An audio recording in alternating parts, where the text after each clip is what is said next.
In this video, we're going to cover how to build a rig for our arms. And in this case, we're actually going to build two rigs. We're going to build an FK rig and we're going to build an IK rig. If you wanted to build just one or the other, you could, and you can get that out of this tutorial if you want. But when I build arms, if I have the time, I tend to like to build both and an option to switch between the left and the right. This gives us the best of both worlds. It gives us FK animation, it gives us IK animation, depending on what our needs are. So FK is better for, say, like an arm swinging back and forth. Really easy to do that rotation, but not so great for wanting a hand to stay planted on a table while the body moves around. And IK is better for something like that. So it's just about giving your animator options in any rig you build, so you can make the animation process easier. So I'm going to jump over to another file here, and this is a demo of what we're going to do. And we're actually going to have three rigs here back in this file here. So I'll go ahead and do this step right now. I'm going to duplicate them out, and I don't need to move them off. I'm only moving them just so I can show you that there's actually three rigs there, because otherwise they're all on top of each other and it still looks like one rig. But one will be FK, one will be IK, and then this third skeleton will be what we skin our geometry to, and we'll have it follow either the FK rig or the IK rig. And to give you a little demo of what that means, here's some proxy arms that I've set up. And again, these would be right on top of each other. The only reason I've moved them off of each other is for the sake of showing you. But we'd either be animating an FK or we'd be animating an IK. And so at first I'm going to move it over so it's only on FK. And right now it looks like nothing's happening, but that's because we haven't repositioned the arm at all. They're all three in the same position currently. So if I start animating this is all in FK. And then if I decide I want to switch back to IK, I can do this little slider and you can see it'll blend from one to the other. And once I do that, now I'm in IK, and I could reposition this however I want. And then I could still switch back and forth, and pick whichever one I want. And this is the one our skin geometry will be following. And we'll do some fancier stuff. We could turn these other controls on and off, so we could hide the FK when we're on IK and vice versa. And eventually we could even get fancier and just have it automatically switch from one to the other and match both rigs, so it's much more seamless. There's a little bit more work involved with that. That won't be this video, but it's definitely something we can do later. So that's what we're going to end up building here. And you'll notice back here I just have a shoulder, an elbow, and a wrist, and that's all we need to be able to follow. We don't need those in-between twisting joints or the hand. So when I jump back here and start doing this, I am going to look into my outliner here, and here's the two duplicate arms that I've made. I'll start with this first one, and I'm going to start unfolding this chain a little bit until I get down to the hand, and I'm going to delete all the fingers because I don't need those. I'm going to do that on both arms that I just made. Whoops, too far. Okay. So again, I also don't need these twisting joints, so I'm just going to reparent this rig so I don't need those. So I'm just going to select the hand joint here, and I'm going to middle mouse drag up to the elbow, and then I'll parent it. And let me do that one more time. So you notice as I'm dragging, you see like the little dashed lines, and now there's a box right here, dashed line in between, box. So box, a dashed line box around it means that you're going to parent it under that object. A dashed line in between two objects means you want to place it in between those two objects. In this case, it would be probably, I don't know, it might be parented in the shoulder, I'm not sure. But like for something down here, I could parent it under the elbow, but also put it between the forearm and the hand. But actually, I want it under the shoulder. So I'm just trying to take the bicep and the forearm out of the equation here. And you can see now we're just left with shoulder, elbow, and wrist. I'm going to go ahead and do that on the other side here. Again, taking the left hand, parenting under the left elbow, taking the left elbow, parenting under the left shoulder. Then I'll delete the bicep joint, and delete the forearm joint. So I also want to go ahead and redefine what these are, and so one of these will be our FK rig and one will be our IK rig. So I'm just going to change the suffix to that. So FK RIG, and just lowercase FK, uppercase RIG. No real reason for that particular capitalization, lowercase naming convention, other than I just find it easier to read. And again, defining this is a rig, it's not going to be skinned, it's driving our skeleton. So this one will be our IK rig, so lowercase IK, uppercase RIG. And I'm just going to copy this, I don't have to keep typing it over and over.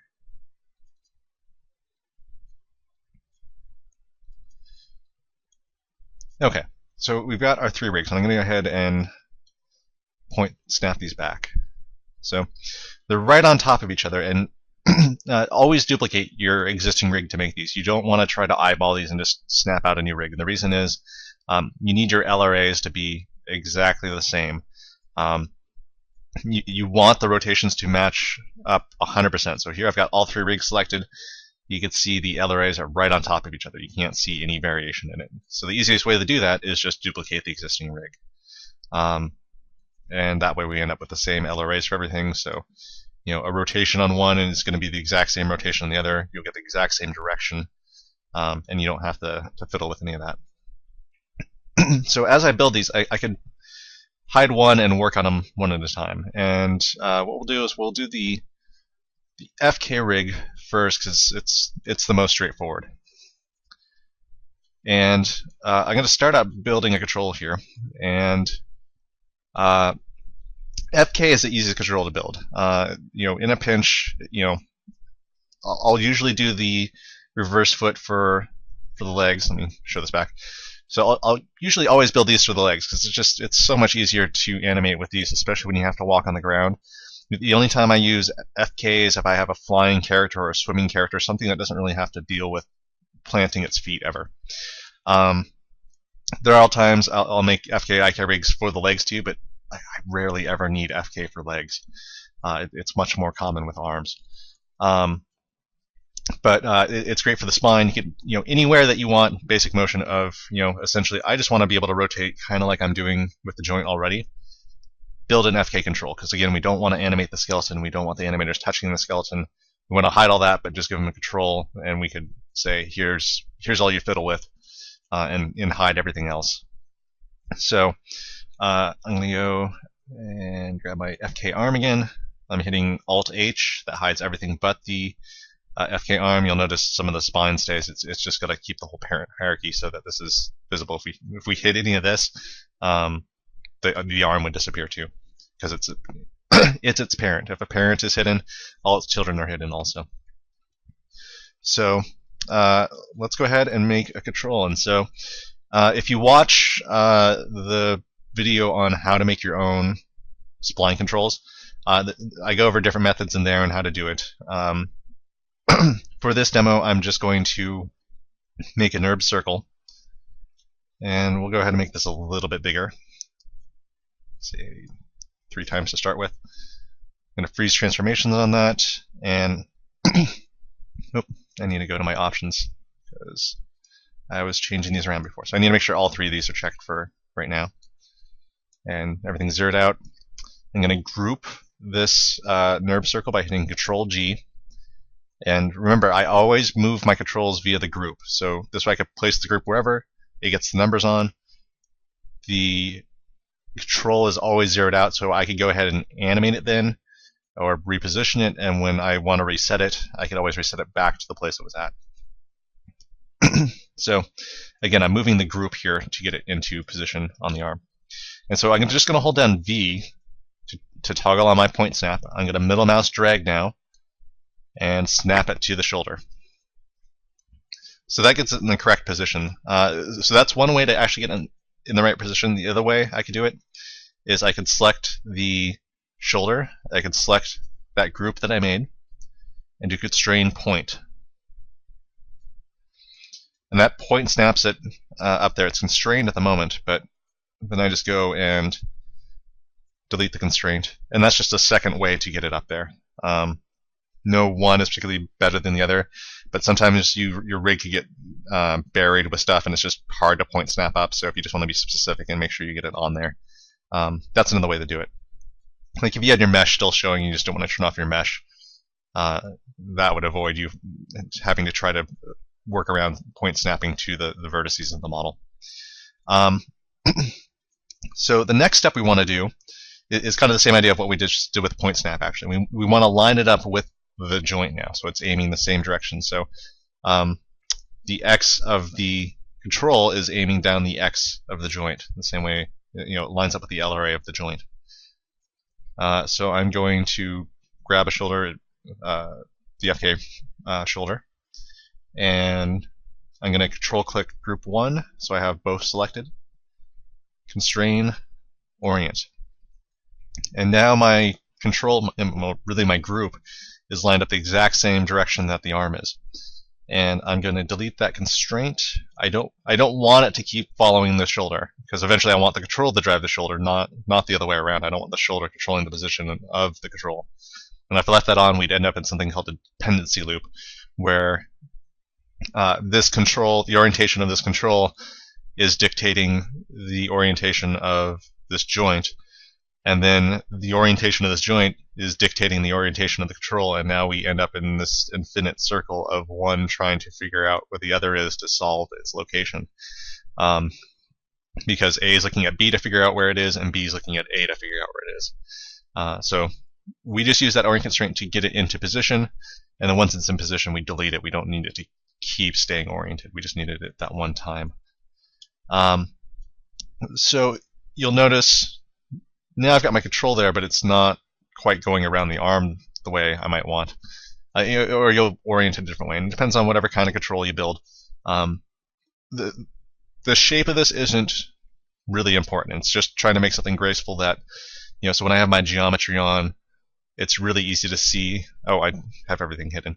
So I'll unhide everything. So it's really easy to see the control. You could tell what it is right away. It's not blending in with a bunch of different controls. So like, I wouldn't do circle controls for everything, because when you start animating, they'll clutter up against each other, and you'll be like, wait, is this the left arm I'm looking at, the right arm? Let me try to move my view around until I can kind of tell. So I try to make different controls distinct for different parts.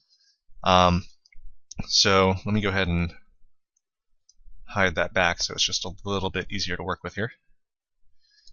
And so I've got the group oriented, but my NURB circle is kind of, what we saw was buried in that model a little bit. So I'm going to go ahead and just rotate it 90 degrees here. I could use discrete snap if I wanted, or I could just type it in. And that's going to fit around the arm a little bit better. I'll do modify, freeze transformations. Actually, let me unhide my model again so you can see it. So that shows a little bit better than this did, as far as being hidden in there. I think I might want to bring it down some. So I could change the scale of this. I could bring it up and down, but ultimately I want the pivot point to be in the exact same spot that joint's in. So there's a couple different ways to do this. So let me show you one and then show you the other, because it might depend which you want to do depending on how you need to position this control. So the first I could do is I could go into component mode and move the CVs of this curve. I turn back off show miscellaneous, because if I have that on, I'll grab the LRA of this curve rather than grabbing the CVs, because it just takes precedent over the CVs. So I'm going to turn that back off and marquee select again. And I can tell I've got them selected now because they all highlight yellow. And I'm going to see what setting my move tool set to. It's set on object, and that's what I want. And then I can just move the CVs down to where I want and say, maybe I'll snap it down to the bicep here. And that's a better place visually, because now I can see it all the way around the arm for that. But when I go back to component or object mode, the pivot point's still up here. So it's just the curve is down here, but the actual selection point's up there. It's just about having an easy place to grab that.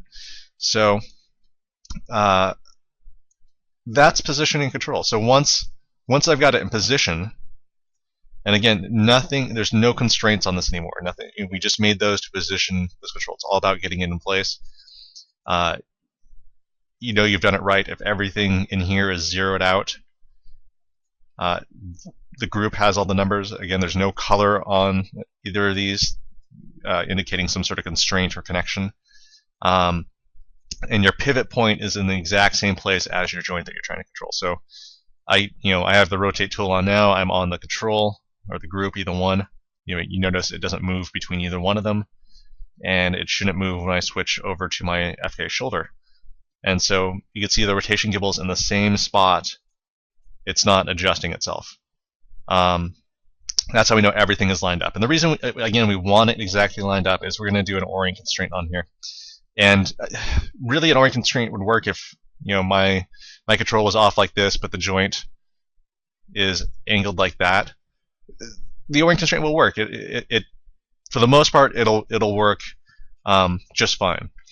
The only issue is because they're not lined up exactly, just the way the Euler math is done sometimes, it'll flip out because it's trying to translate something that's 1 from 360, maybe going from, well, this one's already partially rotated or something like that.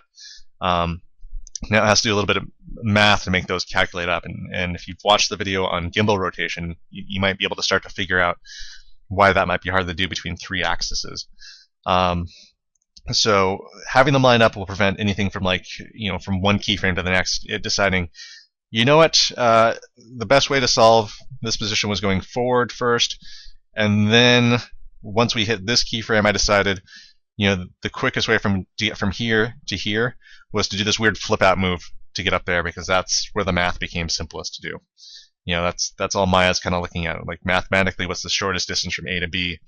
And while you want it to go this way, it might all of a sudden decide, for the constraint, I could translate this from that number to this number by going that way. Is a more efficient way. And so you'll have this little glitch that will show up that you'll have to counter animate and deal with. So again, the point is having them lined up exactly, so the exact same orientation, just helps prevent that. So we won't get that kind of stuff when we drive this. So the last step would be you grab your NURBS circle. Well, let me name these first. And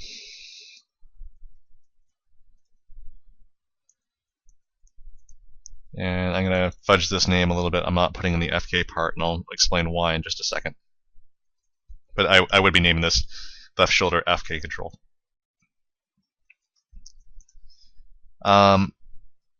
So once that's in place, you would let's see. So we want to recreate the hierarchy that's here, and there's a couple ways to do that.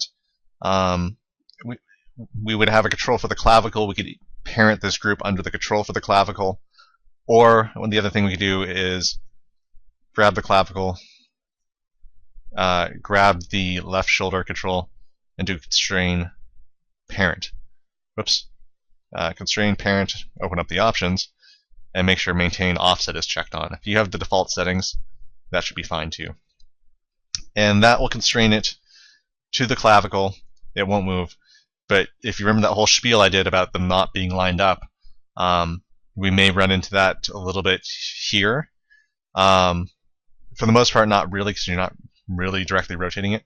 But I still prefer to parent it under control when possible, just for that reason. But we don't have a clavicle control yet, so just for the sake of showing you how this works, I'm doing that now. So you always have the group follow the joint above it. So we're going to control the shoulder, but it needs to follow the joint above it. So when we move the clavicle, this control follows and rotates with the clavicle. So just so you can see now it's sticking with the arm. If we hadn't done that, it wouldn't be following along with the arm. And then we need to tell the FK shoulder rig to do the same. So again, constrain parent. And now you can see that little red question mark shows up under the rig, signaling that it's under control. Also, if we look at the left shoulder rig, just have it selected, it's all blue, signaling it's controlled. So now when I rotate this control, it rotates the rig. when the joint above it moves, the whole rig goes with. And this is our other two arms that we haven't rigged up yet, so don't worry about those. That's the one we're looking at. Not sure what just happened to my channel box there. There we go. Okay, so I'm actually going to go delete this for the moment, only because I went and made controls already that are a little bit fancier looking, so you can kind of see, the types of controls I would use, and not have to watch me go make them. And so I'll do the same thing. So these are already positioned using the same technique we just did before of point snapping them there, orient constraining them. In this case, sliding these circles down, but oh wait, no, I haven't done that part yet. So I'll have to adjust those pivot points. Let me show you the other way to do that. So in this case, I've scaled this one, and I haven't frozen transformations yet. So I'm going to freeze transformations on it. It's zeroed out. That's still fine because it's parented under its control group, and its pivot point's where I need it to be. So here's another little trick I could use to get that pivot point up here without having to move it. I could hold down D to toggle on move pivot point and then point snap it up is one option. The other option is I could go to modify, reset transformations. Reset transformations will move the pivot point back to whatever the object's parent is. If it doesn't have a parent, it'll move it back to the origin of the world. So that's just one other way to get your pivot points placed. So I could, what I did was I slid this thing down to here. You can see that it has a translate value, and I'm going to freeze transformations on it again, so it's zeroed out, and modify, reset transformations, and it puts the pivot point back. And before I set up anything, I'm just going to make sure they're all like that. And so let me also point out what I have here control-wise. So a control for the clavicle, a control for the shoulder, a control for the elbow, a control for the wrist. These are all FK controls. This is going to be the control for the IK hand, and this is going to be control for the IK elbow. And so let's go ahead and we're still working in the FK arm. So I'm going to, well, I'll do this all through the outliner. So let's find my different controls here. And now actually we can start to do the parenting method I was talking about. So here's the clavicle. Here's one method I could use for this. And there's no right or wrong way. Just, a certain rig setup might call for one or the other. You'll find out when you get there. As you're testing this out and seeing it's not working by parent, I needed a parent constraint, or vice versa. It's always, there's no real set rule to it. So again, I'm parenting the control group under the control of the one above it. So the shoulder follows the clavicle control, the elbow control follows the shoulder control, and then the wrist is under the elbow. And actually, I'm not going to put this control under here because we'll need this wrist to work for the IK arm too, because we still need to position the wrist. So we'll do something else with that, but at least up to the elbow, that's what we start to do. And so let me see. Yeah, so I need to make these drive the different joints now. So clavicle is going to work for both the FK and the IK arm. So select the clavicle control. I'm shift clicking the clavicle joint, constrain, parent. And I'm just going to do these for all the FK rig. So got the FK shoulder control, FK shoulder rig. The only thing caveat I would say is if you're doing it in the outliner, make sure you're, if you've built all your controls or anything like that, make sure you're doing left side to the left side, right side to the right side, and not just grabbing the first shoulder FK rig you see, because that's definitely not something I've done before, hundreds of times. And we're going to have this control drive the elbow. And so now you can see, because of the way we have this parented, when I move the clavicle, it's moving the rig, but then this control is also parented in the clavicle. So it's moving the same amount, both the rig and the control are. So different hierarchy, but still kind of does the same thing. Or it does the exact same thing, really. So as far as the FK rig's concerned, you can start to position these all over.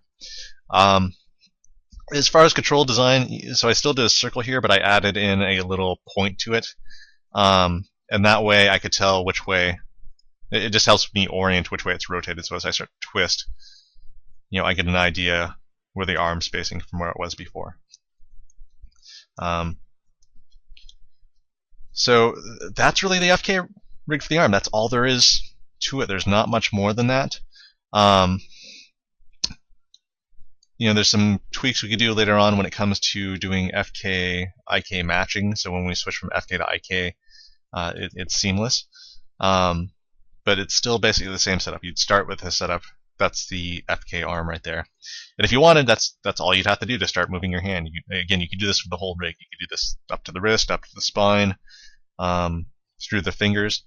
It's the most direct way to control something while keeping your skeleton separate still. Again, we don't want the animators working with this. Ideally, when they're animating, they are seeing something along the lines of this, and they're positioning stuff and the rig's following along. And also on that note, any of these things I didn't want them to use, I would lock out and hide. So if my rig doesn't scale, I would go select these names, right click on them, and do where is it? Lock and hide selected. So that would lock them so they can't keyframe them, and then also hide it so it's not displaying in here. Maybe I'd want to do translate too, so they're not pulling the arm out of the socket. These are FK controls. You just rotate them. So, if your rig can't handle it, it's best to lock those things up and not give them any control. So, okay, so that's our FK rig. It's working. We need to start driving the IK rig now. So let's hide everything but our IK rig. So grabbing my IK rig, hitting Alt-H to hide just it. And this one's a little bit more straightforward. So I'm going to add another IK handle, the same thing we did for the leg. I'm going to make sure I'm on RP solver here. Yes, I am. And just click from the shoulder to the elbow. And now we have some IK going there. And I'm going to unhide everything because now it's just hooking it up to the controls. So I'm going to go ahead and name it here.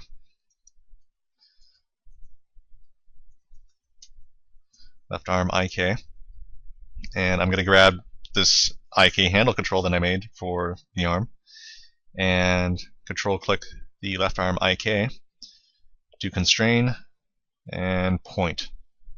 I don't need to do a parent constrain because it doesn't matter if I rotate an IK handle. It's not going to do anything to it.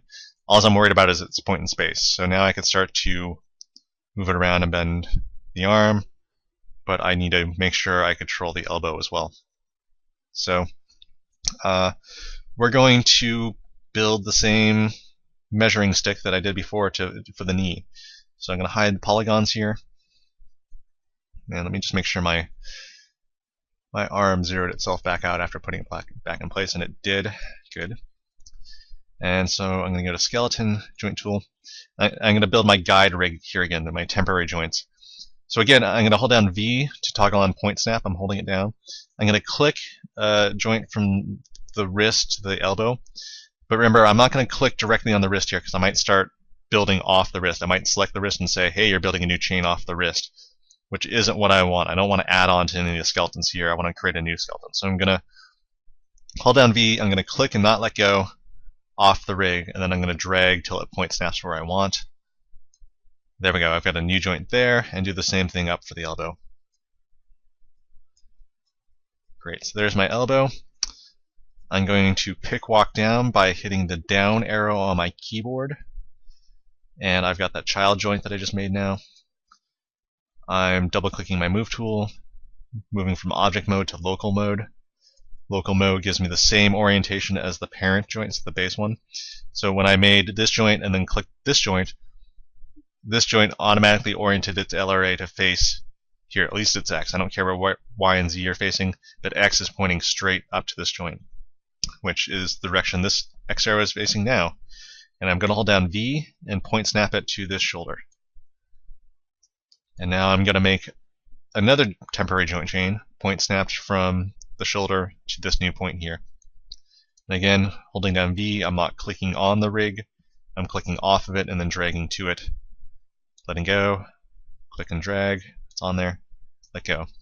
And that's the angle I need for my pull vector for my arm to be able to aim my elbow, hook up an aim constraint, or pull vector constraint so the elbow aims towards this control but doesn't move the arm. Because again, we want to keep everything zeroed out.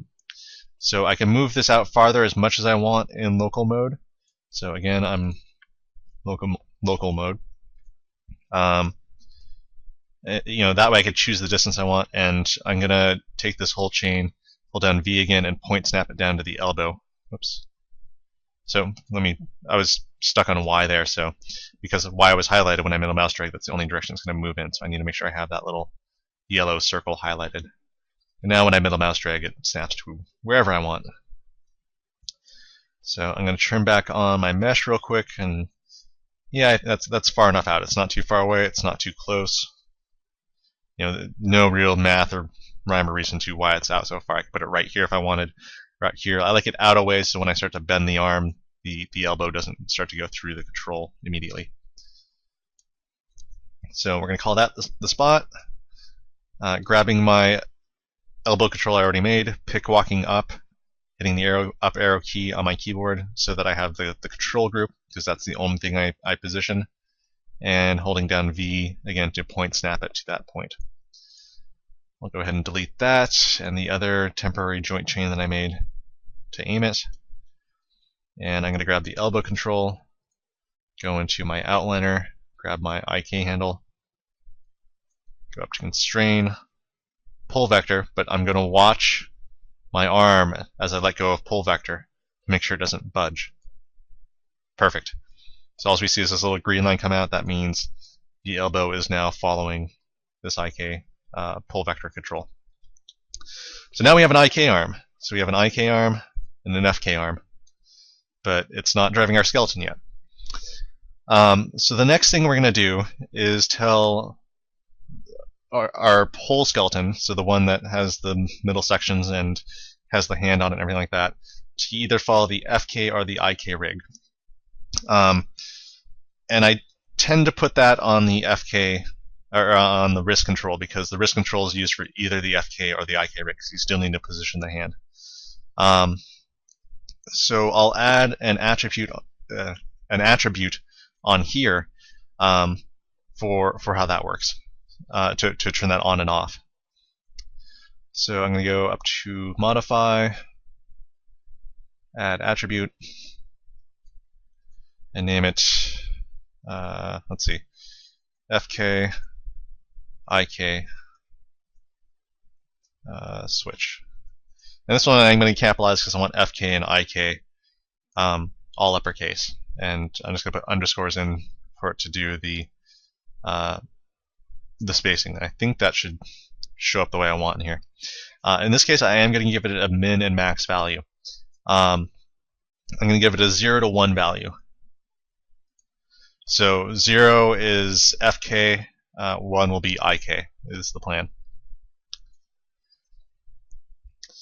Alright, so that's added on there, and it's named the way I wanted. And so what we're going to do now is make a blender. So, because we have this FK rig here, or IK rig here, and we have this FK1 here, and we have this arm in between that we want to either follow the FK or the IK rig. And to do that, we'll use something called a color blender. So we're going to go into our hypergraph here. So window, hypergraph connections. Not really worried about what's up at the moment. Actually, I am. So I'm going to start with the shoulder. So I'm going to grab all 3 of my shoulders. So we have the left shoulder IK rig, left shoulder FK rig, and left shoulder joint. So I've grabbed all 3. And up here I'm hitting this little button that has the yellow square with the 2 gray squares on the outer end of it. I call it the little Starship Enterprise type looking button. That'll graph the connections here. So now we get these 3 joints showing up. And what I'm going to do is go up to rendering, or no, sorry, rendering, create render node. And that gets us back into here, and we're going to create a utility node, I believe. So let's see if I can filter it down to just utility nodes. And color blender, there it is. So I'm going to make one of those. Okay. And let's see, which one do I want first? I think I want, well, here, let me show you what's going on here. So I'm going to hit Control A. In here we have color 1 and color 2. So when it says color, it's an RGB value. So red, green, blue, just like in Photoshop. But it's just a number, and we can replace that with any sort of three value number, like XYZ rotations, which is exactly what we're going to do here. So we're going to open up our connection editor. So Window, General Editors, Connection Editor, and we're going to load up the color blender as the input, so the thing it's going to. And I'm going to start with my, hopefully I do this in the right order because I can never quite remember which one comes first if I want FK to be 0 on the color blender. We'll hook up the IK rig into color 1, so I'm going to reload it. So IK rig is the output. And we're going to go down to rotations, rotate here, and plug it into color 1. And in this case, you'll notice, if different than the foot rig, there's rotate X, Y, and Z here, and RGB. But because there's 3 values and 3 values, I could just grab rotate and hook it into color 1, and it knows to put these 3 values to the corresponding 3 values here. So a little bit easier to connect. So I'm going to do the same thing for the FK rig here. Where's it? Rotate and hook it up to color 2. So what we've done is said this is the FK rig, this is the IK rig, this is the FK rig, and we're blending from one to the other. So in between is half and half. 0 is one of them. 2 is the other, or one is the other. Color 2. So we're going to then load the blend colors node. And actually, let me go ahead and name this real quick before I get too far. It's a blend color node. I'm going to call it left shoulder blend. And okay, so that's our output, and it's going to plug into the shoulder joint. So where's that one? There we go. And so we're going to take our output here and plug it into our rotate. And so let me see if that was what I wanted. It's not hooked up to the wrist yet, so I need to actually use the color blender to try that. So I'm going to try to get everything in my window visible here.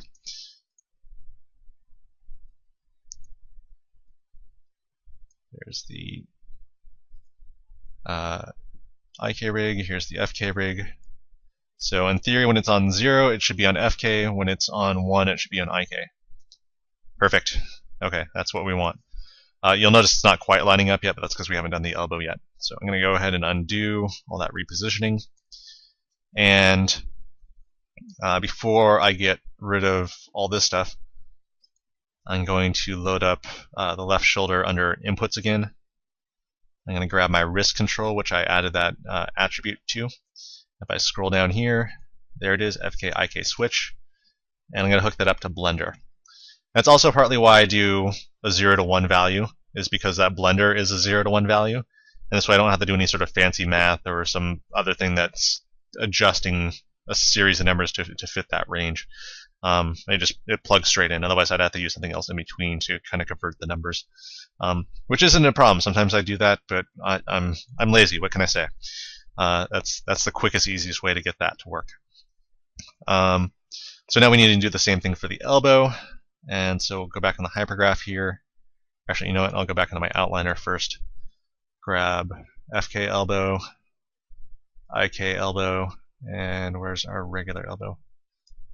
There it is. And I'm going to graph these. There are a little Starship Enterprise button, input and output connections. And I'm going to create another rendering node, which is a color blend node.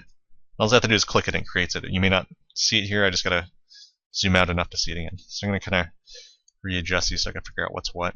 So that's the elbow joint, FK rig, and IK rig. So again, I want to do the IK rig first. So here's another way actually to get into my connection editor. If I just middle mouse drag on left elbow IK rig, drop it on blend colors 1, it brings up these connection options, but I'm just going to tell it other because I'm not sure what it considers default or color 1, color 2. But that just loads them up in that relationship. So whatever I started on is the output, whatever I finished on is the input. And actually, I'm going to go ahead and rename this color blend again. So left elbow blend. Okay. So I'm finding rotate from the IK elbow, plugging it into color 1. Now I'm going to reload outputs for the FK rig. It's color 2. It's rotate, it's color 2. Swap spots. So the blend is the output. Left elbow joint is the input. Taking the output from the color blender and plugging it into the rotate of the joint. Oh, and then I gotta hook up the wrist again. So left elbow is the blend's the input. Find our wrist control and go down that attribute we made. And so this is driving both those blenders at the same time, so it's doing the whole arm. So now I move my IK rig and I move my FK rig. And I grab my wrist control down here. I can blend from one to the other. So I've selected the name and I'm sliding back and forth. You see right now it's pretty fast. If I hold down my control key, it slows it down a little bit more, so I get a little bit more finesse over that sliding. But that's the idea behind an FK and IK matching rig. So I'm going to go ahead and actually undo that positioning again, because you'll notice the wrist is still staying down there.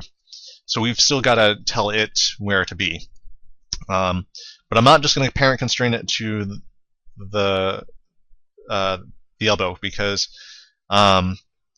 depending if we're on FK or if we're on IK, that'll change how we want the position of the wrist. And if you remember me talking earlier, what's the benefit of having one or the other is on IK, it might be nice to be able to have something that the hand can stay planted. But if you notice now as I'm moving around, the hand's kind of swimming around, which isn't all that useful. And so what I'm going to do is I'm going to constrain it to two things at once.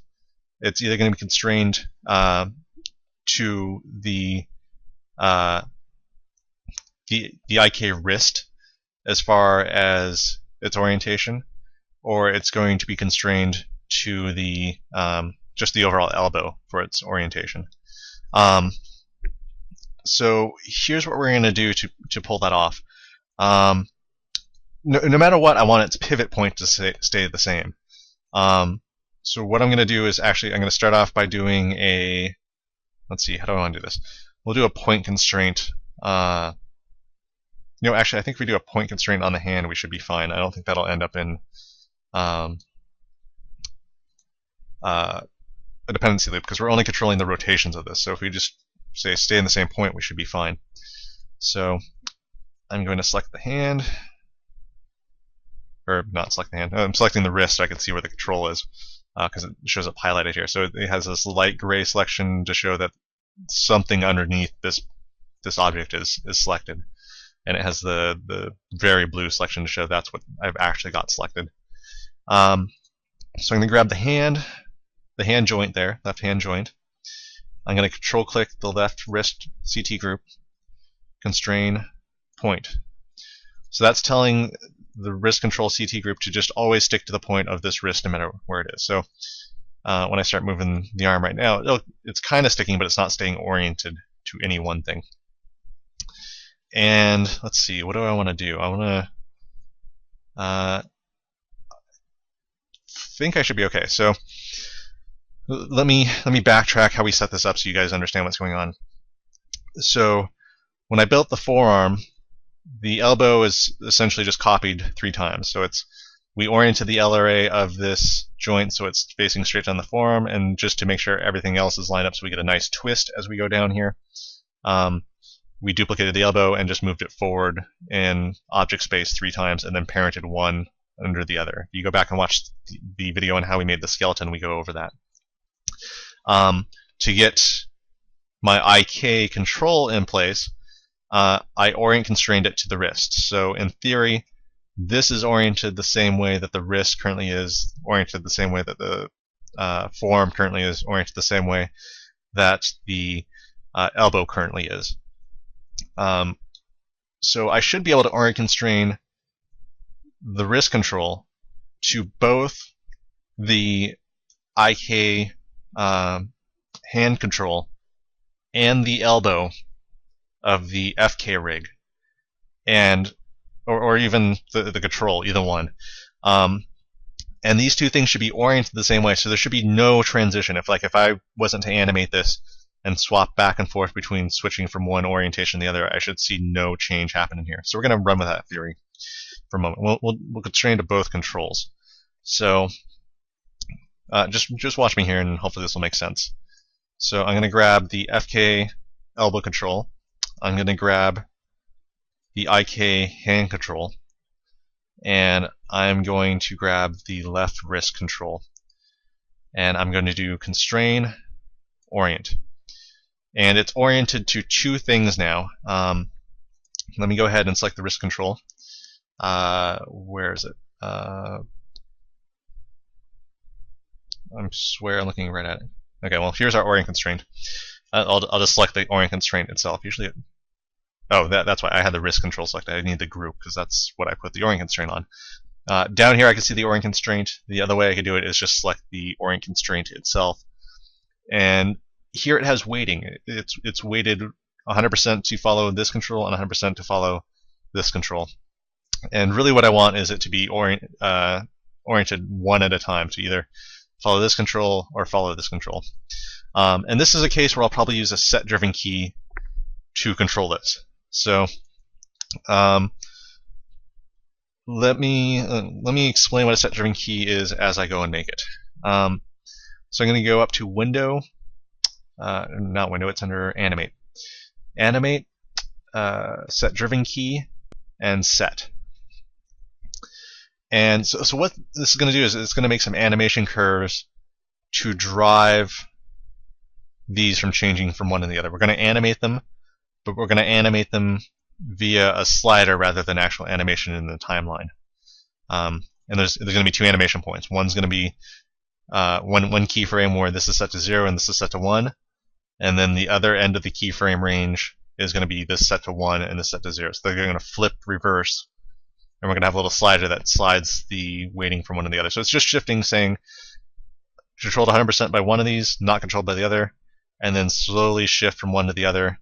So it's 100% controlled by this, 0% controlled by this. You know, if I've got the slider halfway between, it's 50 and 50, so we always add up to 100% somehow, so we'll have a nice gradual shift. The same way that our IK arm switches from FK when we slide that slider back and forth. And so what we're doing is we're telling it either be oriented to how this control is or this control is.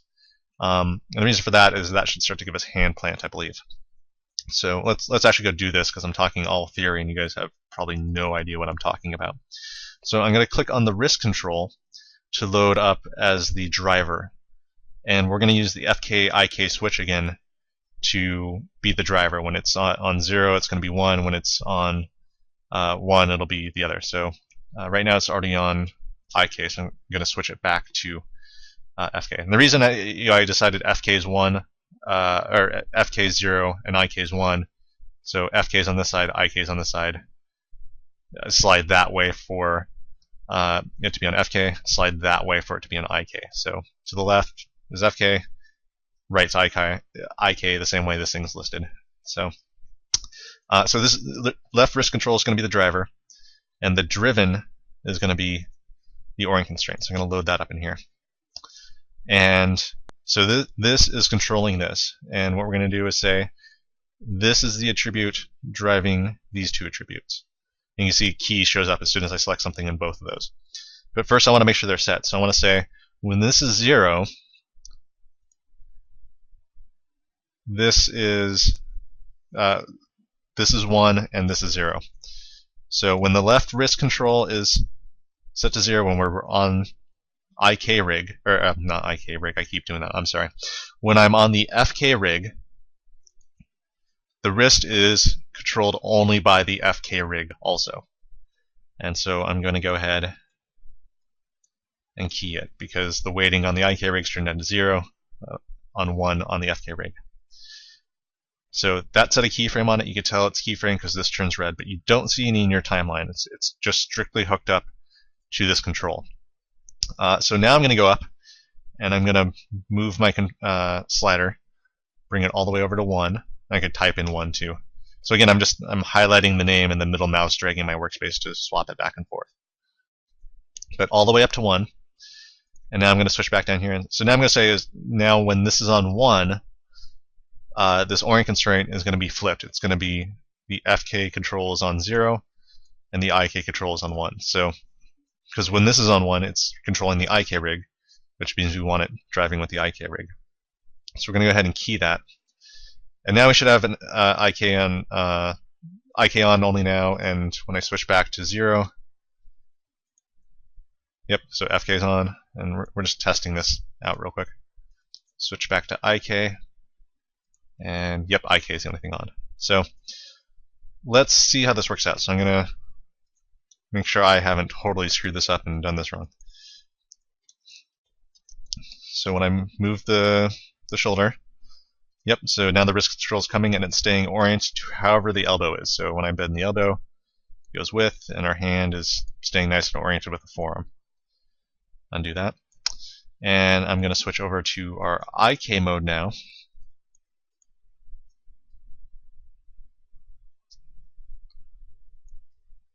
And oh, you know what? That's only moving our control to be the way that we want. I'm not going to see the results of my hand because I haven't told the hand to be controlled by the control yet. So let's do that, because that would actually be the whole point of this. So grabbing the wrist control first, because that's what we want it, to drive the hand joint. Constrain, orient. There we go. So the important part there is when I rotate this, the hand moves. Okay, let's start back at the beginning, make sure this all looks right. Okay, so moving the arm, the hand's going with, that's expected. Okay, that looks good. And we switch over to IK now.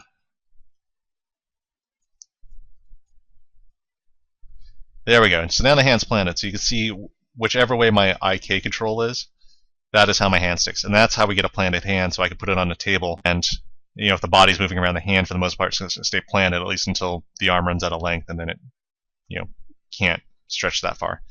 But so watch, I'll put it here, and I'll move my clavicle, and see my hand stays planted now. So hopefully that wasn't too confusing with everything I did there, but if it was, go back and watch the video after having seen that, and hopefully it makes sense. That's the great part about YouTube here is, you know, watch it, kind of get the gist of it now because you didn't understand it before, and you go get the instruction again a second time. So let me see. I think that's pretty much everything for IK-FK matching. The only thing I'll do sometimes, just to reduce clutter, is control the visibility on these as you switch from one to the other. So you'll notice they all have this attribute on them called visibility on, off. On and off, whenever you see that, is always a 1 to 0 ratio. So I hit 0, it turns to off. If I hit 1, on. Kind of the same thing we just did.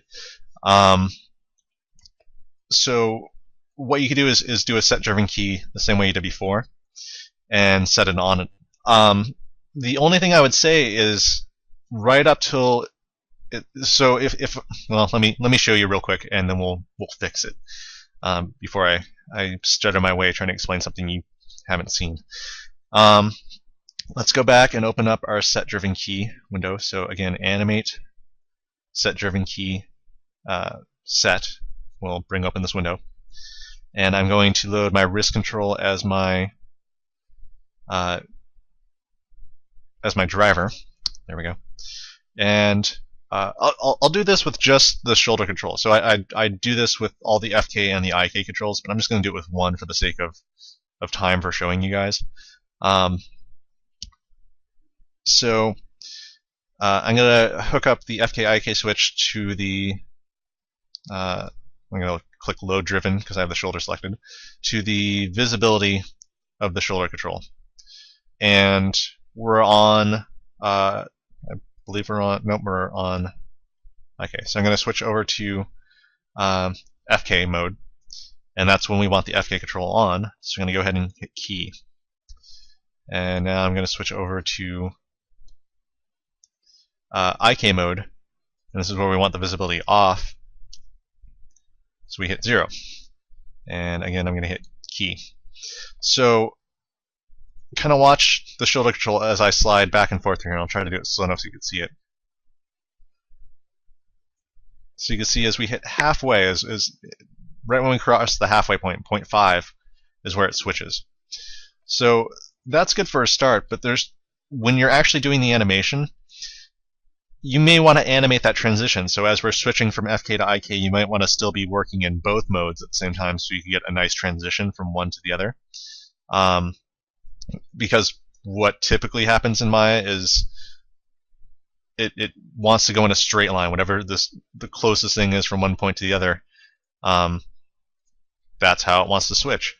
But maybe you want a nicer arc when that happens, so you need to keep animating the IK arm in between there, but you get to this point and that control disappears, or vice versa. Let's say we're going into IK right now. Here we want a little bit more arc, so I'm going to animate my FK to be in more of an arced position. So maybe the arm's back more before it hits this position. But I can't do that now because my FK controls disappeared. So I like to leave them on up until the last second. So let me show you how I go about doing that. And it's really simple. It's just adding some more keyframes. So we've set, what we did for the shoulders, we set one keyframe where it's on when it's on 0, and then one keyframe where it's off on 1. So it's switching right at the halfway point. So what we'll do is we'll go all the way up to 1, and we'll take it down to, let's say, 0.9. So right there. And we'll go back and we'll turn the visibility back on there in key. So from 0 to 0.9 it's on, and then somewhere between 0.9 to 1 it turns off. And so watch the shoulder control as we switch all the way over to FK. It stays on in between, and not till that last second does it disappear. No, and actually since I parent them one or the other, we're getting rid of the elbow control at the same time. So that's better for animating, because now I can go here and go like, well, I'm not quite liking this arc as it's blending. Let me adjust my FK rig to get something a little bit better. And I can do that now with this. Right, or I couldn't before. So that's pretty much everything I do. And then again, you do the same thing for the IK rig. But I'm not going to show that just to save some time on this video. If you want to see that again, rewind and just copy the same steps for the IK rig. Except from going from 0 to 1, you're going to 1 to 0 on the wrist control. But hopefully you're able to follow along with that. That gives you both an FK arm and an IK arm. Again, when you come to skinning, you wouldn't skin to either of those, but you would skin to the one that's following both of them. Let's go look at my outliner one last time.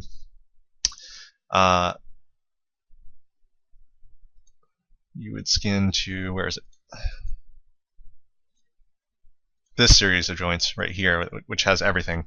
And the other two are just following the rig. So that's FK IK switching. Again, there's no easy, convenient way to switch this from left to right. I mean, in theory, you could mirror the FK and IK rig, but why not just duplicate them off of this arm? just the same. But you'll have to build the controls again. Again, there's some tricks you could do to build the controls with mirroring them and such. But usually it's just easy enough to duplicate them and orient constrain them over here and adjust them. Mirroring sometimes involves a little bit more thinking than just duplicating and re-point snapping and reorienting. And in this case, you'd have to move them back down. But again, not a big deal. So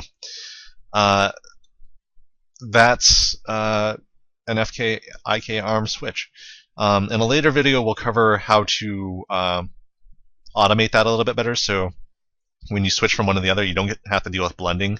It'll just, if you're switching from IK from FK, it'll just move the IK rig into that position right before the switch, so you get nice seamless switching. But that involves a little bit more setup and a lot more mel script really. So that'll be handled in a later video, but this should start to get you set up, and you should be able to animate with this. And again, the best of both worlds. So enjoy.